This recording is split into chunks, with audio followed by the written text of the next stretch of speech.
નમસ્કાર દર્શક મિત્રો, હું છું રૂપલ વણેચિયા. સંપૂર્ણ ન્યૂઝમાં આપનું સ્વાગત છે.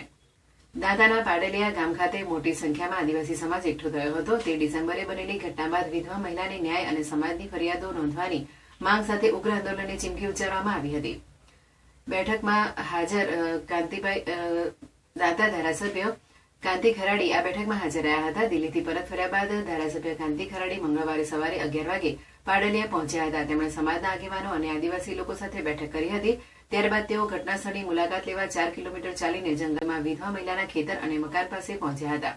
ખરાડીએ જણાવ્યું હતું કે આદિવાસી સમાજ પર થતા અત્યાચારનો બદલો આજે નહીં તો 100 વર્ષે પણ લેવાશે. બેઠકમાં હાજર વિવિધ વિસ્તારોમાંથી આવેલા આદિવાસી સમાજના અગ્રણીઓ જણાવ્યું હતું કે અંબાજીથી ઉમરગામ સુધીના તમામ આદિવાસીઓ એકજૂટ છે. તેમણે ન્યાય માટે કોઈ પણ બલિદાન આપવાની તૈયારી દર્શાવી હતી. અગ્રણીઓએ બિરસા મુંડા અને પૂર્વજોના અંગ્રેજો સામેના સંઘર્ષોનો ઉલ્લેખ કરીને સરકાર સામે પણ લડત ચલાવી ન્યાય મેળવવાનો સંકલ્પ વ્યક્ત કર્યો હતો. સમાજની મુખ્ય માંગણી છે કે વન વિભાગ દ્વારા ખોટી રીતે તોડી પાડવામાં આવેલ વિધવા મહિલાના કુવા, ખેતર અને કાચા ઝૂંપડા માટે તેમને ન્યાય મળે અને 2006ના નિયમો મુજબ ભોગવટો આપવામાં આવે. આદિવાસી સમાજે સરકાર પર ઉદ્યોગપતિઓ અને ધનવાનોને તેમની જમીન આપવાની નીતિ અપનાવવાનો આરોપ પણ લગાવ્યો હતો અને પોતાના હક માટે લડત ચલાવવાની વાત કરી હતી. 13 ડિસેમ્બરની ઘટના અંગે આદિવાસી સમાજે આક્ષેપ કર્યો હતો કે વન વિભાગ અને પોલીસે તેમને ઉશ્કેર્યા હતા અને ટીયર ગેસ તથા ફાયરિંગ કરીને ડરાવવાનો પ્રયાસ કર્યો હતો. સમાજે જણાવ્યું કે તેમના 27 લોકો સહિતના 500ના ટોળા સામે પોલીસ ફરિયાદ નોંધાઈ છે, પરંતુ આદિવાસી સમાજને પણ નુકસાન થયું હોવા છતાં તેમની ફરિયાદો કેમ લેવામાં આવતી નથી. તેમણે ચેતવણી આપી હતી કે જો ન્યાય નહીં મળે તો આગામી સમયમાં ઉગ્ર આંદોલન કરવામાં આવશે. મીડિયા મિત્રોને પૂછી રહ્યો છું કે ઓને સંવિધાન કહેવાય છે, ઓને આત્મવિશ્વાસ કહેવાય છે, ઓને શું કહેવાય છે આપ પણ જાણી જોઈ શકો છો કે એ વિધવાબાઈ નાની ઉંમરે વિધવા થઈ છે. આપે પણ જોયું છે, મેં પણ જોયું છે, આખા ગુજરાતે જોયું છે કે એ બાઈના નાના નાના 4 બાળકો રોઈ રહ્યા છે. એ બાઈ રોઈ રહી છે. નાની ઉંમરે એમનો પતિ મરણ પામ્યો છે. એ બાઈની હાલત શું હશે, એની આત્મા શું કહેતી હશે? અને કહેવાય છે આ ભાજપની સરકારની અંદર સંવેદન. અમે નહીં માનતા.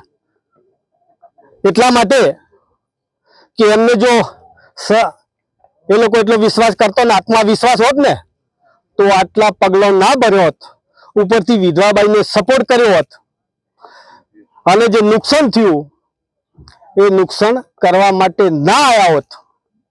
પણ અત્યારે તાનાશાહી ચાલુ છે કે એના કહેવાથી આટલા આડે પોકી ગયા છે. લોકો તો વર્ષોથી હોય રહેતા હતા, નવા તો નતા. ઘર રાતોરાત ઘર નતું બન્યું, કુવો રાતોરાત નતો બન્યો. કેટલા વર્ષો પહેલા બન્યો હશે એ તો આપી આ વિસ્તારના બધા જ જનતા જોઈ રહી છે, દેખી રહી છે કેટલા સમયમાં કુવા ઘર બનતા હોય છે. અને એ લોકો આટલા વર્ષોથી રહેતા હોય ને 2006 પહેલો કબજો હોય તો કોઈની તાકાત નથી. એ તાકાત એટલા માટે નથી, સરકારે નિયમ કર્યો છે, સરકારે મંજૂર કરી છે. અને જે એમની માંગણી હતી, દાવા રજૂ થયા હોય, દાવા ના રજૂ થયા હોય ને સનદો મળી હોય તો 5 વીઘા કબજો કર્યો હોય અને 5 વીઘા 2006 પહેલો કબજો બોલતો હોય અને એમાંથી એક જ વીઘો સનદ આપ્યું તો શું એ 4 વીઘાનો હકદાર નથી?